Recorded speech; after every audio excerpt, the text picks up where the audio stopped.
Well, thank you, Mr. Chairman. Following a career in the NYPD, I did spend some time in the Board of Elections taking care of physical and cyber and polling place security. And the Board of Elections, or the Elections Commission in general, I mean, they spend the year, in essence, preparing for the next election. Obviously, there are many things that they do for the community so that people have the right to vote, registrations, things of that nature. But in essence, they spend the year preparing for early voting. They prepare for Election Day.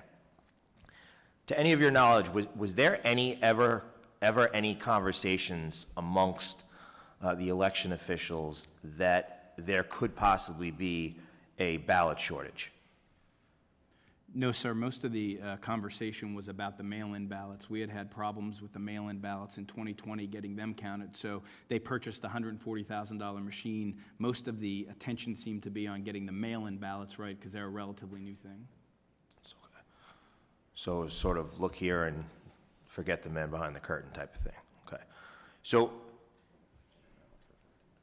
I mean, what I don't understand is, during all the conversations, and you may not have the answers either because it seems like they're not answering the questions that are needed, but is there now any contingency plan? Is there any preparation? Is there, and I know these questions have been asked, but is there a feeling from anyone that they are preparing to improve this in the future, or is this more of just shrug your shoulder and move on?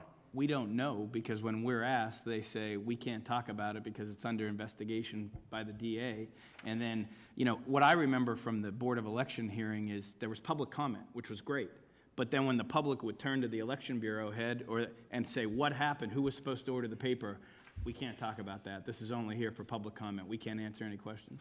And I think anyone that's familiar with the election process and day of voting knows that the people and the individuals that work those polling places play a critical role, and you know they could make the difference between chaos and organization. So, do we feel that in this specific situation, the poll watchers and those that were working the elections were prepared and had the resources that they needed to do the job effectively?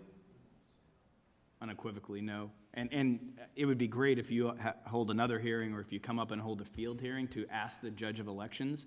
They could not get a hold of the elections office in the main. They reported calling and getting sent to voicemail. So these poor people that are volunteering to run the election were not getting any answers. So they did their best. Some of them made photocopies. Some of them said write on a piece of paper, but there were no procedures. How do we handle this? Right. They did their best to adapt and overcome, but didn't really have guidance. Okay. So obviously, we need more poll worker training in the future for, I would assume that's across the nation and not just in this specific.